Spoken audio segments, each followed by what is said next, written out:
une autre histoire, et une belle histoire, celle d'une mine d'or de 1870 restaurée et qui est aujourd'hui l'un des derniers vestiges de la fameuse ruée vers l'or. Et c'est Claude Budin-Juteau qui nous raconte tout ça.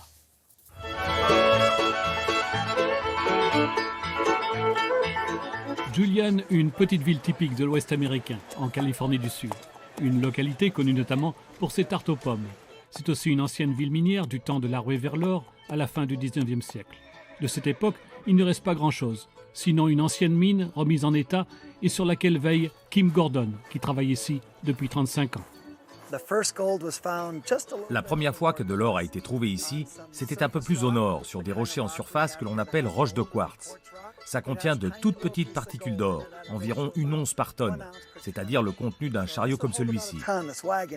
La plupart des prospecteurs venaient du sud des États-Unis, au moment de la guerre de sécession.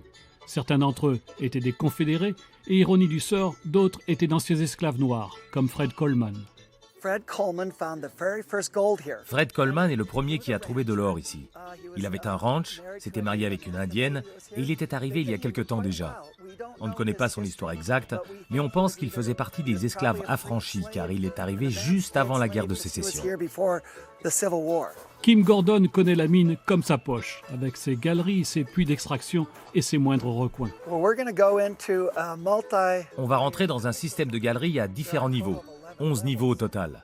On va être au niveau 5, à peu près au milieu.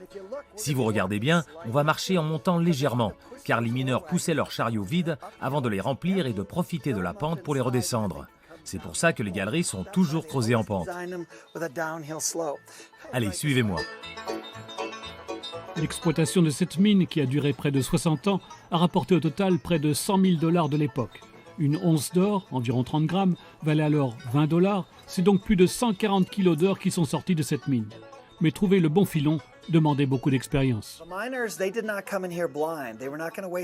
Les mineurs n'y allaient pas à l'aveuglette. Ils ne gâchaient pas leur temps à creuser des galeries, à moins d'être sûrs qu'ils allaient trouver de l'or.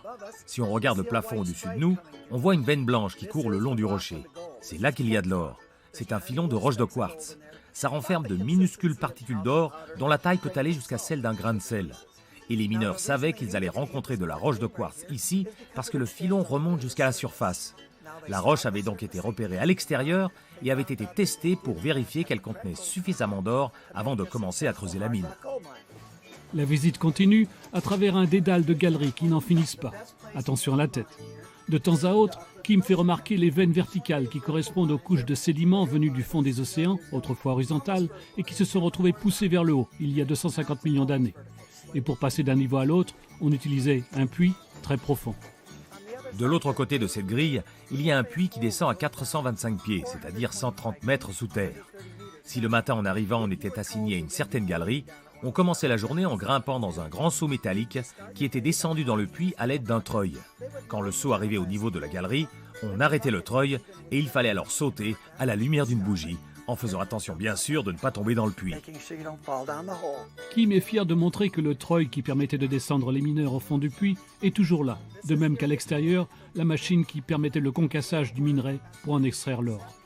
Et toute visite de mine ne serait pas complète sans une démonstration de l'extraction de paillettes d'or par lavement des sables avec la cuvette appelée batté.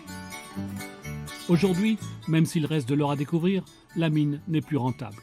Mais si vous passez dans le coin, demandez à rencontrer Kim Gordon. Il vous fera visiter ce qui reste d'un chapitre important de la conquête de l'Ouest, la ruée vers l'or. Merci beaucoup Claude Budin-Juteau.